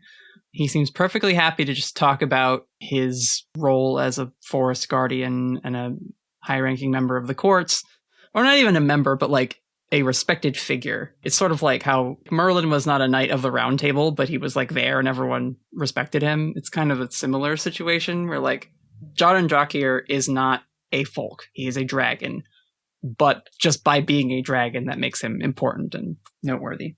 The best way to protect the victims might be to leave this conversation and just quietly go keep an eye on Raven and Felicity, who went for a walk around the campsite, or scan the woods, look out for danger, that kind of thing. That seems about right. Then I guess we're gonna just sneak away, get some fresh air. Okay, so Hugo gets up, stretches, and also leaves the campfire. We're all just circling at this point. There's just several groups walking around the campfire, passing each other every couple minutes. Just trying to find a tree or something to stop in front of and get a moment of privacy. I don't think Aiden has a reason to follow Hugo or to leave this conversation with Jay, so she just sits at the fire. Let's start with our conversations. Raven, you and Lark, brother-sister time. He brings you away from his very cool but sometimes embarrassing boyfriend. I think he just puts an arm around your shoulder and is like, "It's nice to see you. I'm glad you came, even if it was because you were scared I died in the forest. Sorry about that." I'm glad you're not dead. I only thought you were dead for a few hours. Before that, I just knew you were here and probably living your best life as a park ranger. So I'm glad that part's true. And you have a really cool dragon boyfriend? Yeah. Have Mom and Dad met him yet? Nope. He wasn't at Thanksgiving, but you talked about him a little bit, right? Yeah. Well, you've met him now, so you can kind of see why it might be hard to bring him around holiday times. Yeah. Oh, he did not like when I left for that long. Oh. Because I've chosen one of the forest. If I leave the forest, I'm not doing that job, so... Oh, you're the chosen one of this forest? Not just she'll gesture hugely with her arms the chosen one. Raven, I'll be completely honest with you. I don't know half the things, right? I'm doing my best, like you said, but I don't understand everything. I'm still figuring this out. I didn't choose to be a chosen one. Well, that makes sense. Mostly, I seem to be able to negotiate problems and stop disputes between the supernatural folk who live in the woods and keep them from causing problems for tourists. I don't know if there's more to it than that or what, but... That's still really, really cool. Yeah, I like my job. How about you? You work for an agency now? Yeah. That's cool. I didn't think that was a thing you could do. Oh, well, I didn't either. Not that you couldn't do it, like that, I didn't realize that. No, it's cool. Yeah. I mean, I don't even have a college degree. I never actually graduated. I took all those classes. We don't talk about it with mom and dad. But yeah, I met Agent Whittaker and found out about the agency. And there was another girl too. Do you remember my friend Bethany? Yeah, BB, right? Yeah, she ended up moving to New York, but she was part of this little crew too. We were gonna join the agency together, and then she, ended up taking her own path. But we found all this stuff together. This group of people, we all just came together at the right time. It's really wild. And Aiden's been living in Autumn Falls. Aiden worked with me at the Maple Leaf. She was a waitress with me for a bit. Okay, yeah. What's her deal? She can teleport? She's an angel, dude. An angel, like an actual golden wings and holy hands of healing and can teleport places. Angel. Wow. Yeah. A couple weeks ago now, maybe not even. I don't know. I've kind of lost track of time. Whittaker accidentally ended up getting teleported across the ocean, and Aiden teleported to find him and brought him back. All in one evening, because we were fighting a lake monster. That's crazy. I know! And this is my job now. I mean, I'm still an intern, but they kind of need the help, and we're the best crew they've got for the jobs they're putting us on right now. But this is a thing that I do, and mom and dad have no idea. I mean, they know I'm part of this group, but they have no idea what I'm actually doing here. They don't know that I'm here. Yeah, harder to come up with a cover story when there's no day job part of your day job. Yeah, I almost sent them here. Back when I left on this trip, I thought it might get a little dangerous at home, and so I told them to come visit you. Raven, no, you can't send them here. No, don't worry. Don't worry. I know. You gotta text me before that. Hey, things were really scary for a little bit, and I had to leave quickly for an emergency. Why? What's going on? It's fine now, and I've talked to them recently, and they're starting the garden in the backyard. They're not going anywhere. Don't worry. Yeah, but scary? Are you in trouble? No, there was an emergency, but we handled it, but I had to leave really last minute, and so they were a little nervous, but, I mean, they weren't nervous. I was nervous, but it's fine now. I was trying to tell them to get out of town, and it turns out they're safer at home. Trust me. I will make sure they do not come surprise you here, ever. Raven, roll me a manipulate check. Okay. Should have seen that one coming. This is a Eugenia. You are not telling the whole truth. Oh no, can he figure out when people are lying to? That's not fair. This is the sibling you were maybe the closest to. Dang it. That's an 8. I do have +1 charm. Okay. He stops walking with you as you trying to brush aside what you mentioned about it being scary and thinking you needed to send your parents away from their home because of danger. And then you just were no, but actually it's fine. And I'm just here now. So he stops and takes his arm off your shoulder and then just takes your hand for a second. I get that this magic stuff is a lot. You don't have to feel like you have to catch me up on everything. We have monsters in the woods. Maybe not the best time for show and tell. If you tell me you're okay, I will trust you're okay. Even if there's stuff going on. There's bigger stuff that could go wrong. But for right now, we are okay. And I can fill you in on it if you want to know the whole story. It's kind of complicated. But I don't want you to be worried right now. Things could get really bad. But we've got them handled for now. Okay. I'm sorry. I don't want to lie to you. But I'm just so used to covering stuff up. It's going to take me a little while to get used to not having to lie to you about this kind of stuff. I mean, you're a secret agent. Must come with the territory a little bit, huh? Yeah. It gets complicated really quick.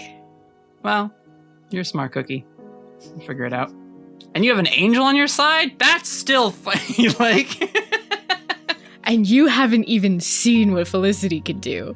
Yeah, what's her deal? She's has a fae girlfriend? That's weird.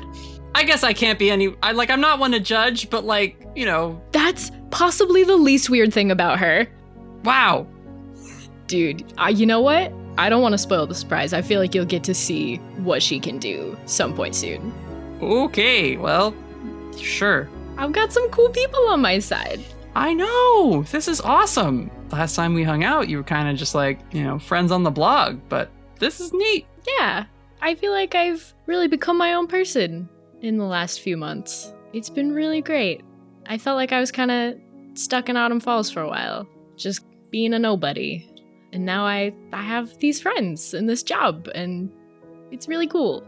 And he just gestures at the, massive forest you guys are now camping out in. Not in Autumn Falls anymore, kid. Yeah, you're telling me.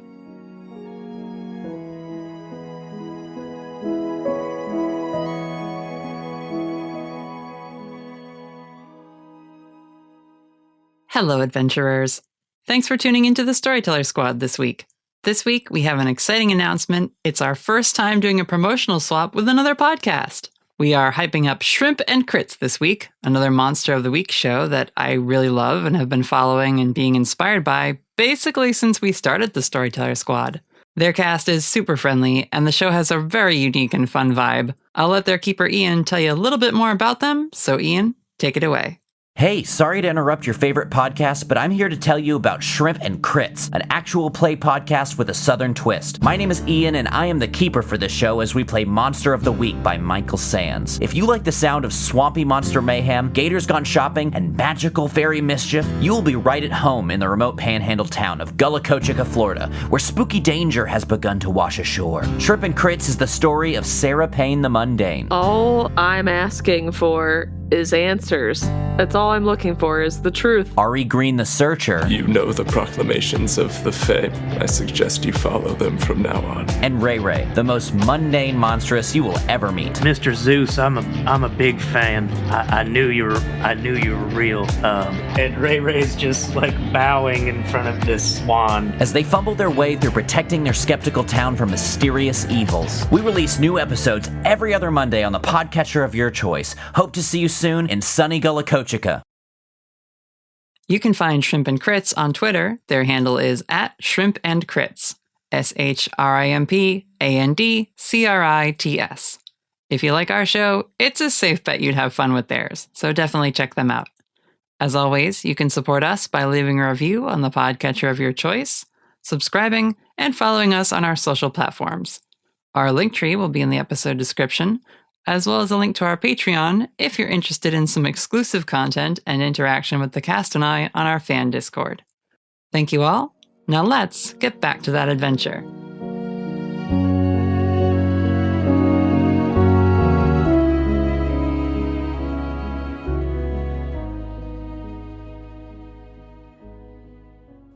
Let's jump over to Felicity and Mira.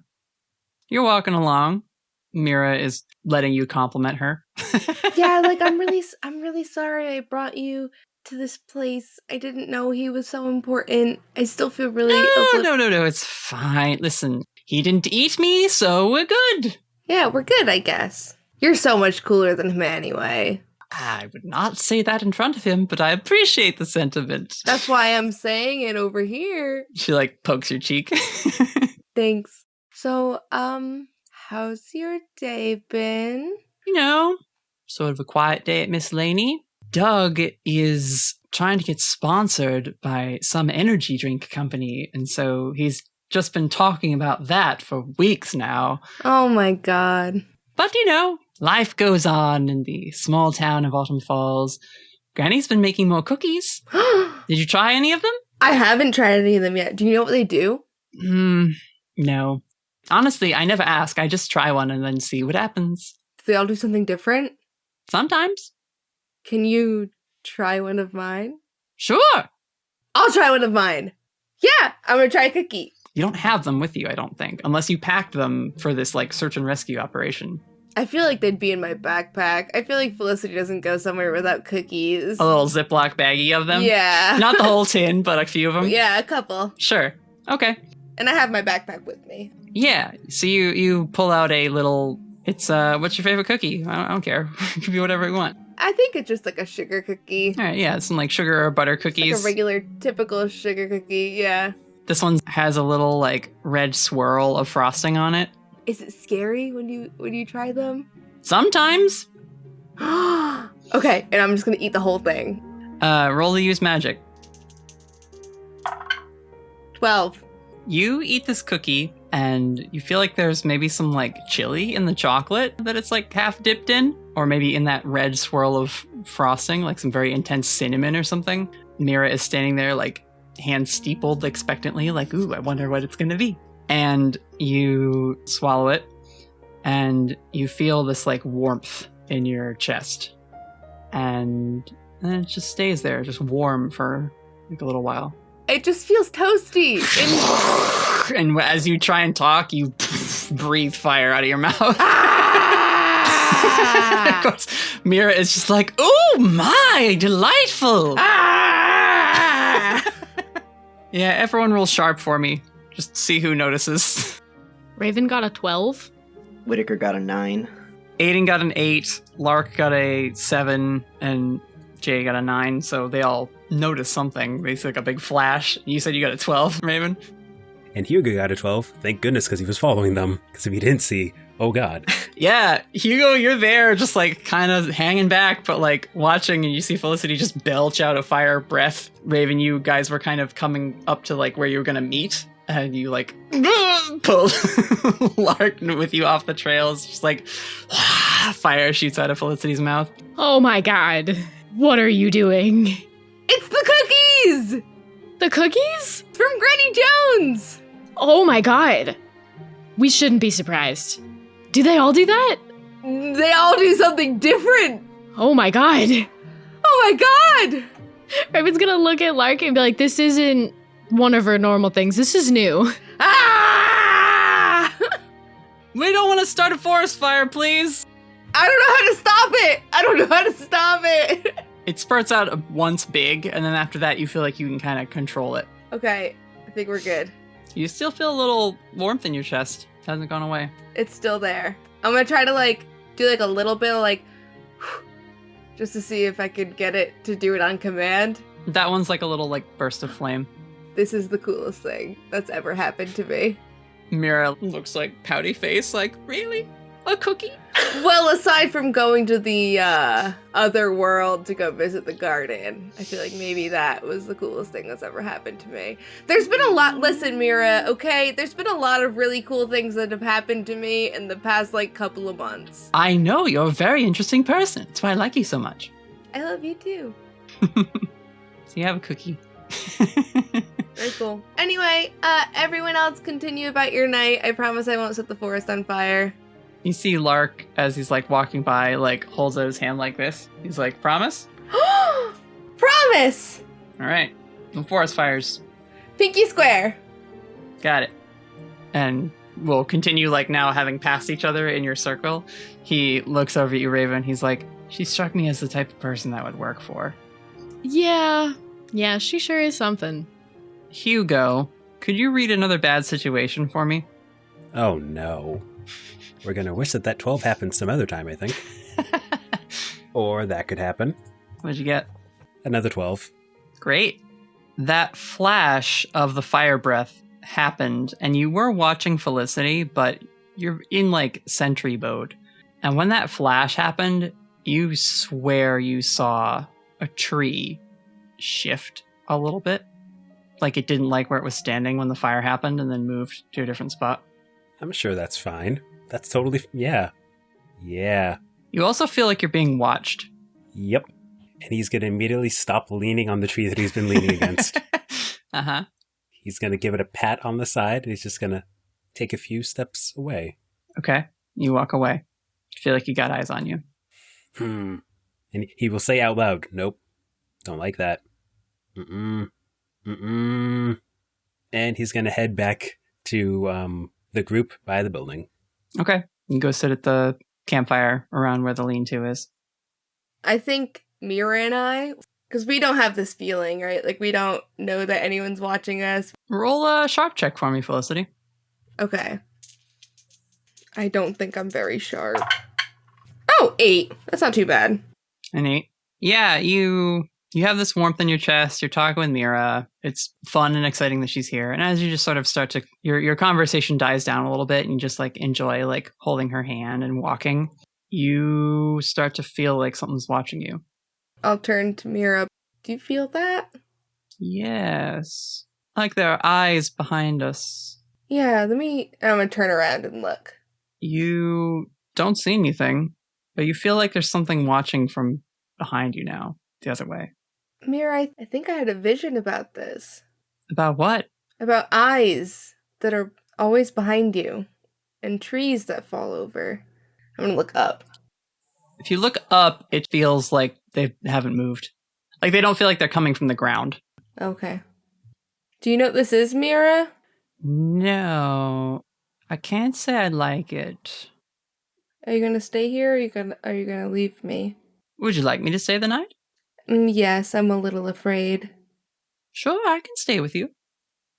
Okay. She squeezes your hand.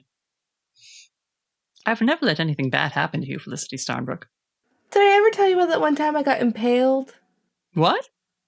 I got impaled one time. I almost died. What? Yeah, I almost died. I hate that. Please don't ever die. I'm trying not to. Believe me. Let's, do you want to go back to the group, maybe? Sure, let's set up a tent. You and I can go to bed. Things will look better in the morning, I'm sure. Okay. Yeah, I think so.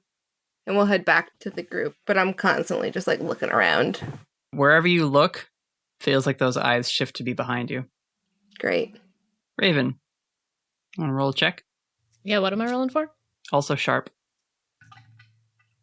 That's another 12. Another 12. You feel something watching you out in the woods. She's gonna stop walking, pull Lark to stop, and then like look around slowly and kind of look at him, like not say anything, but just look around and try and get him to look around too. All right, sure, I'll roll for him. It's at least an 8, so he picks up on it too. Do you feel that? Yeah, we've been feeling it for a couple days now. I'm not quite sure what it is. Do you think it means that whatever the creature it is, it's nearby? Do we think that it's watching us right now? If it was the Splinter Cat, we would have been able to find it. But Jay and I, whenever we feel this, haven't been able to see what it was that made us feel this way. So it's something different. We should probably get back to the campfire and get everyone together, just in case. Yeah, I agree. And they'll head back. Whittaker, you and Jay are wrapping up some tale of, a wine incident. Listen, Jay, if you ever want to look like human royalty, you just, because I love what you got going on, but if you ever want some real nice tips to look like human royalty, you call me up. I'll get you all set up. Don't even worry about it. I get the sense that you are attempting to offer me what you would think would be a pleasurable experience, so I will politely decline. You're missing out. All I'm saying is, I think a nice scarf, a good button-up, I think you'd look real nice. But I understand, you got your whole thing out here, which is great. Yes, I would prefer to only look human when it is absolutely necessary for Lark's comfort. Fair enough. You just get the sense that Jay is a dragon, so looking like human royalty would be like, hey, do you want to wear some shit? Like, he does not think that that's a fun idea. And that is totally reasonable. Hugo, Raven, Felicity, you and whoever you're walking with, or if you're walking by yourself, you all come back to the campfire. Lark will say to Jay, that Watcher's back. And Jay stands up and says, would you like me to patrol? I can clear the area of interlopers. And Lark says, yeah, just do a loop, I guess, see what you can find. And Jay nods and takes like one step over the bench or the log that you guys were sitting at around the fireplace and then extends out into his dragon form and just flies off into the woods for a little while. Oh, wow. Oh, okay. Oh, yeah, that's Raven will point. That's what he does. That's what we were talking about, yeah. Does it ever get less cool? Or is it awesome every single time? You see Lark smiles and like lowers his gaze for a second and he bites his lip. He's like, he's cool all the time. God, that is so rad. Well, we haven't had any trouble with whatever that Watcher thing is the nights we've been out here, so I think we should all just get some rest. Do we want to make a plan for tomorrow at the very least?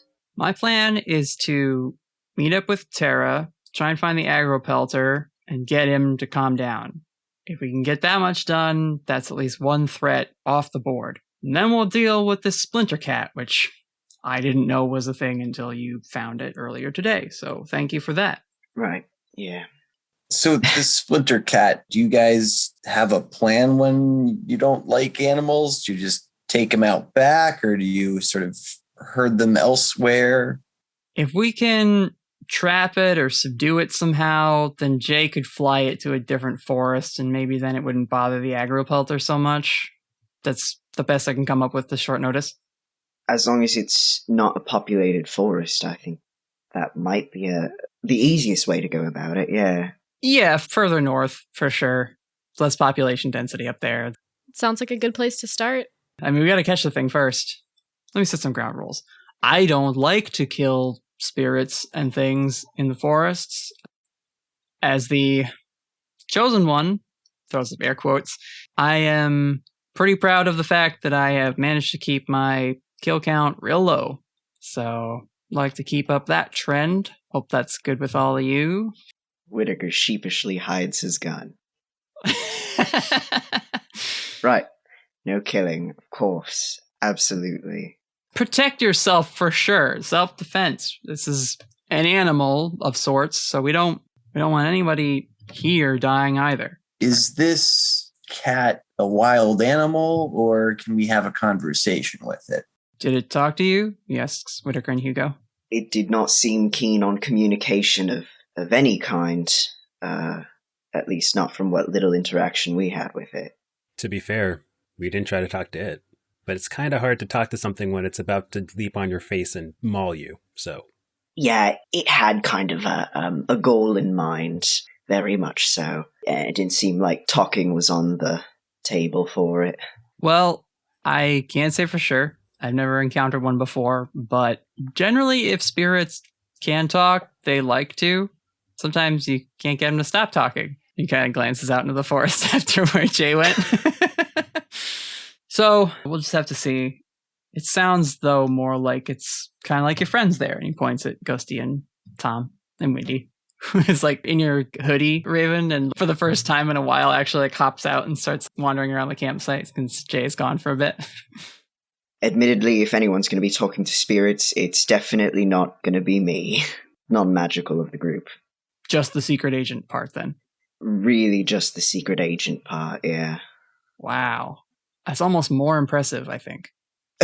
God, I hope so. Wow, feels nice to be appreciated sometimes. Hey. That wasn't in the accent. Okay, fair enough. I want to have him respond to that. Lark gets ready for bed.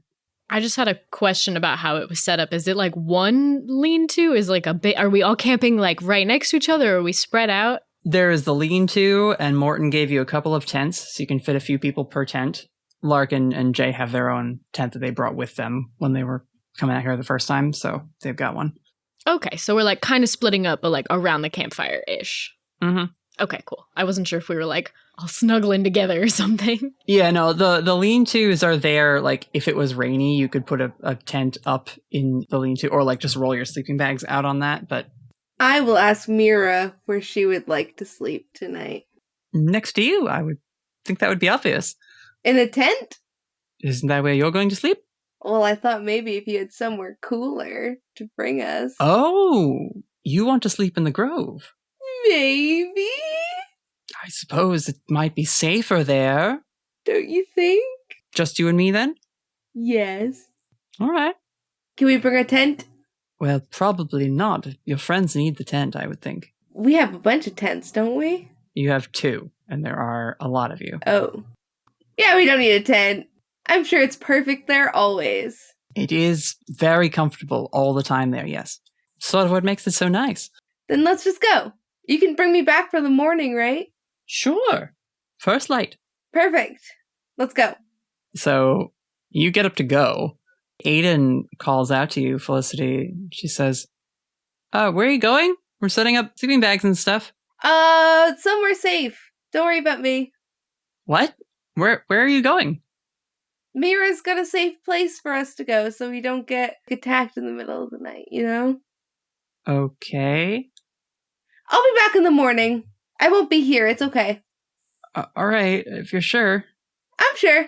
Mira pulls out her little flute and starts to play the song on it as she's standing next to you, Felicity. She's doing a little like foot tap with her hooves. And behind the two of you, this tear through space unzips and drops and then rises and makes this doorway into one of these pockets of the Fey Groves. Later. You guys walk in through the doorway. Closes. And Aiden is just standing there, and her hand goes up to her mouth. Damien really wanted to go to the Fey Grove. Uh-huh. Can he have snuck in, be it as an animal or just running in at the last second, or just feel free to say no, but I think it would be fun. Hey, Natalie, I know you had a whole plot for us. Damien, first roll me a sharp check to see if you even notice this happening. That's pretty fair. You have to get at least an 8. A 7 mixed success will not do it for you. That's what 12s are for, Natalie. You got a 12. Jesus fucking Christ. You absolutely see Mira open the gateway. Now, if you want to sneak into the Fey Grove, I will need you to act under pressure in order to get in there undetected. Oh my fucking God. And before the doorway closes. Damien. God, remember there was like a splinter cat? Damien. 5? Oh, thank God. Okay.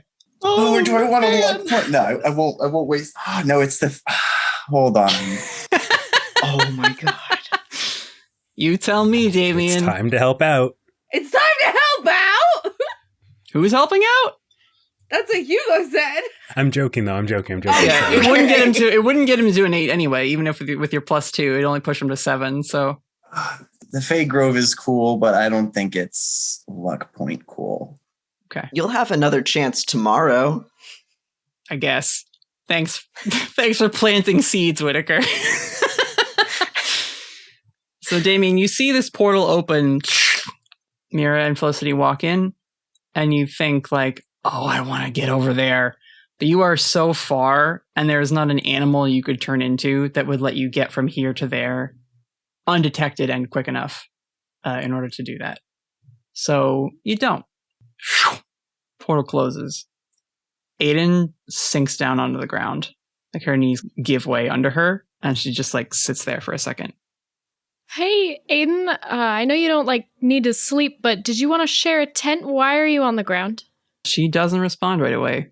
You're over by the tent, and she's walked over to talk to Felicity and Mira as they were leaving.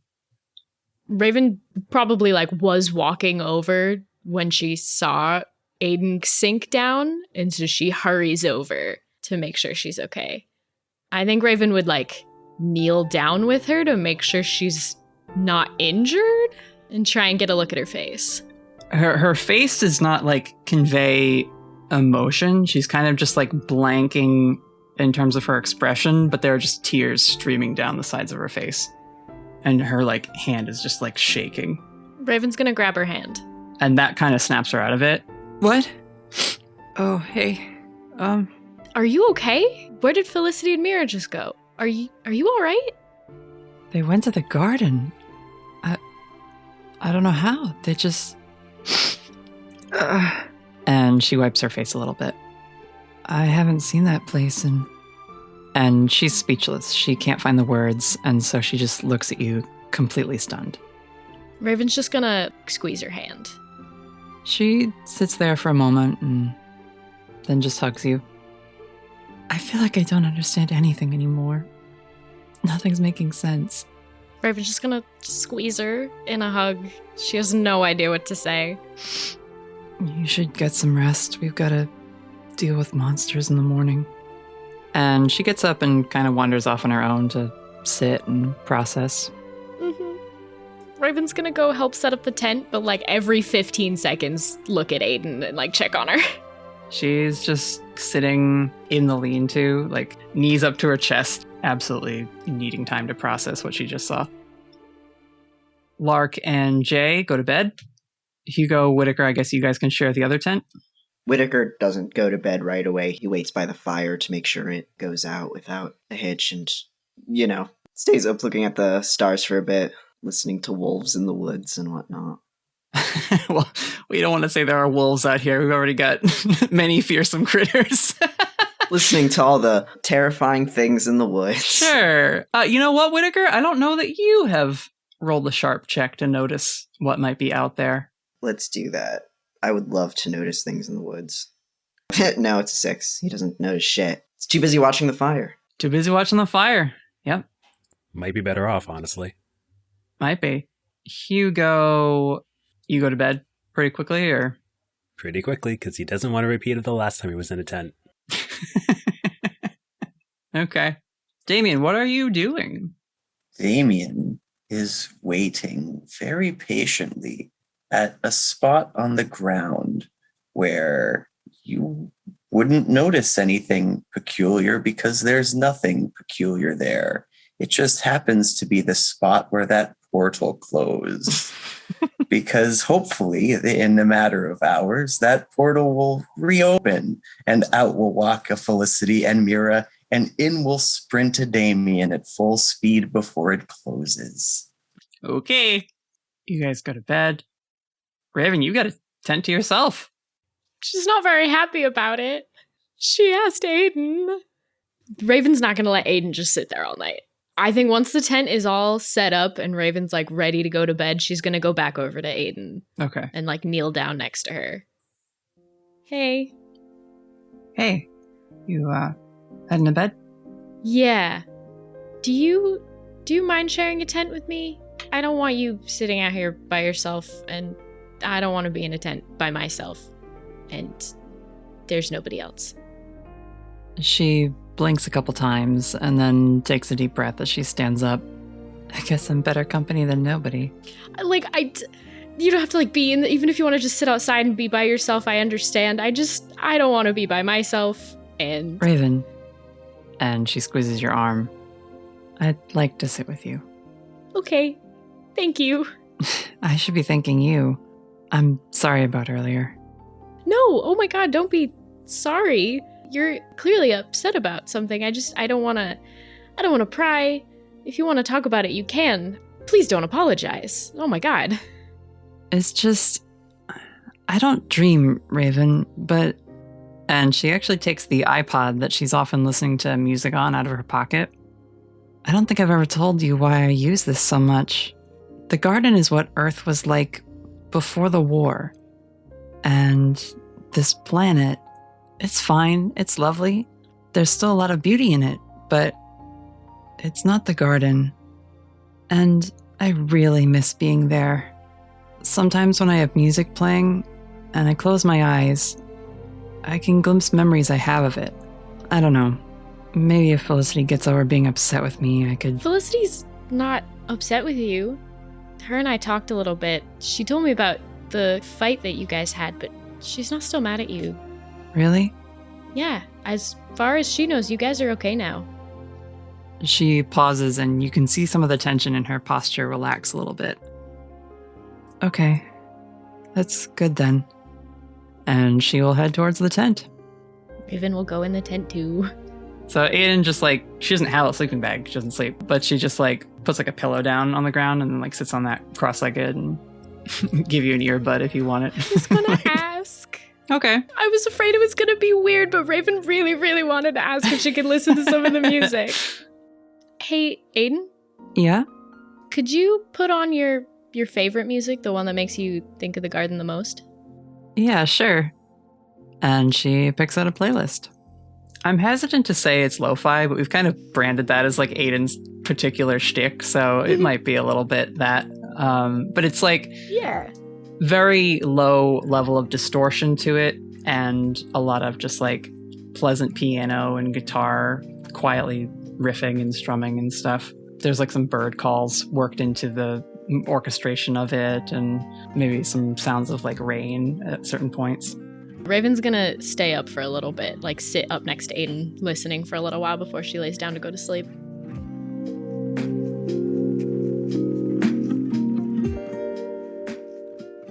Felicity and Mira, you're in a pocket of paradise. There's no danger. Like, you can go to bed on a perfect mossy patch of grass and it feels like the softest blanket you've ever slept in, and little butterflies come by and give you like nose kisses as you drift off to sleep, and a veil of stardust coats the sky. Like, I love how bitter you sound. Yeah.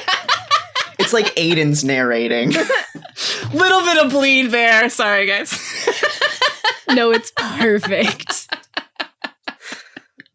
How angrily can I describe perfection? And then some stupid little butterflies fly by and kiss you right on the nose as you drift off. There's a baby deer and it sings you a lullaby? And it's so fucking cute, you guys. You don't understand. Man, sucks that we can't see it, huh? Must be nice. It is nice. Oh my god. It is nice. And Mira serenades you with her little flute all night long. If you wake up in the middle of the night, she just sort of pats your forehead. She's like, "Not yet, my love. You still have 4 hours left to get your beauty sleep." Oh, thank God. Okay, good night. Good night. I will put it out there as an open-ended question. Everyone except Felicity, who is not Aiden because she's distracted. Damien, you can go for this if you want. Anyone who either wakes up in the middle of the night or is watching throughout the night, let me know. Can I make an adjustment? Yeah. Because he's so worried about being in a comfortable position and oversleeping, can Hugo just sleep outside? Ooh. Like out of the tent? Yeah, like after Whittaker has come in and fallen asleep? Yeah. Sure. Assuming Whittaker lets him. I mean, if you wait till Whittaker's asleep, he can't stop you, but my god, will he be worried if you leave while he's still up. I think you could certainly wait, Hugo, and then go outside and find a tree to lean up against and go to sleep in front of. Just like wrap yourself in a blanket. He notably stays 6 feet away from the tree. So then how... Well, all right, so what are you sleeping against? Just on the ground. Just on the ground? Okay. Just on the ground. And as much as I love rolling fails and gaining experience, Damien is 100% focused on this portal spot. Nothing else is really coming close to being interesting enough. This is a thing only 2 people that you know have done, so you gotta be number 3. The night goes on. Hugo, you have a dream. You are in a misty wood, and there are a bunch of trees that extend out in all directions. And you hear a rattling of dry branches or sticks rubbing against each other, and the sound of very faint footsteps on dry old leaves.